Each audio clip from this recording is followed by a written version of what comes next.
ক্রিকেটের মাধ্যমে সাফল্য পেলেও রাজনীতিতে নাম লেখানোই যেন কাল হয়ে দাঁড়িয়েছে মাশরাফি বিন মুর্তজার জন্য।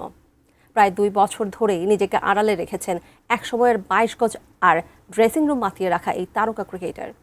সম্প্রতি আবারও আলোচনায় এসেছেন মাশরাফি। এবার তাকে নিয়ে ক্ষোভ প্রকাশ করেছেন জাতীয় নাগরিক পার্টির উত্তরাঞ্চলীয় মুখ্য সংগঠক সার্জিস আলম। বিস্তারিত জানাচ্ছেন সাদিয়া সিদ্দিকা। আল্লাহ যদি বাঁচিয়ে রাখে আমাকে আপনাদের সাথে দেখা হবে।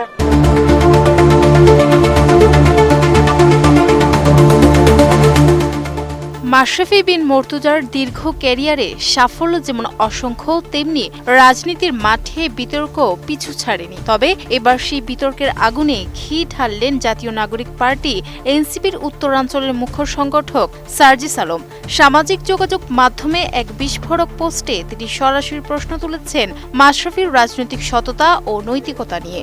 এটা একটা বড় ব্যর্থতা। বৃহস্পতিবার নিজের ভেরিফাইড ফেসবুক অ্যাকাউন্টে দেওয়া এক পোস্টে সার্জিস আলম 2018 সালের নির্বাচনের পরিসংখ্যান তুলে ধরে মাশরাফিকে রীতিমতো কাঠগড়ায় দাঁড় করিয়েছেন। জুবাইদ আহসান নামের এক ব্যক্তির লেখার বরাতে তিনি উল্লেখ করেন, 2018 সালের সেই নির্বাচনে নড়াইল 2 আসনে প্রায় 88% ভোট পড়েছিল, যার মধ্যে 2,71,200 ভোটই পেয়েছিলেন নৌকা প্রতীকের মাশরাফি। বিপরীতে তার প্রধান প্রতিদ্বন্দ্বী ধানের শীষের প্রার্থী পেয়েছিলেন মাত্র 7,883টি ভোট।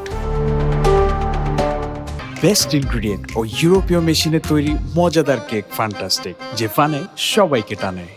এই অস্বাভাবিক জয়ের ব্যবধানকে কটাক্ষ করে সার্জিস লিখেন, যেদিন আপনি এই স্যার ডন ব্র্যাডম্যান মার্কা রেকর্ড ভোট নিয়ে হাসি মুখে এমপি হয়েছিলেন, নড়াইলের বাইরে নিজের কবর আপনি সেদিন নিজেই খুঁড়েছিলেন ভাই। আমার স্বপ্ন পূরণ করেন, নিজের স্বপ্ন পূরণ করেন, সাধ্যমতো চেষ্টা করেন, জাস্ট নেভার গিভ আপ।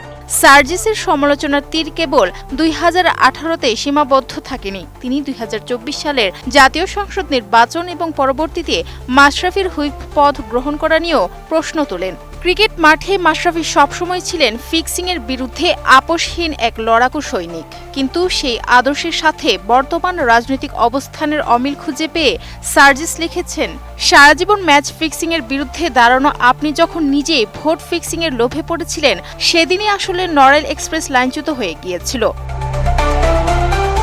পোস্টের একদম শেষাংশে সার্জিস আলম ছোট করে লিখেছেন, সরি ভাই। এই পোস্টে সার্জিস আলম ঢাকা বিশ্ববিদ্যালয়ের সাবেক ছাত্রদলের সাবেক নেত্রী কানেতা ইয়া লামলামের একটি উক্তি তুলে ধরে বলেন, এক সময় আমিও মাশরাফির ভক্ত ছিলাম। 2018 সালের নির্বাচনে বিভীষিকাময় দিন কাটিয়েছি। প্রতিদিন বাড়িতে হামলা, বাড়িতে রেইড, বাড়ি ভাঙচুর করেছে মাশরাফির দলের লোকজন, যেন মাশরাফিরা নির্বিঘ্নে ভোট চুরি করতে পারে।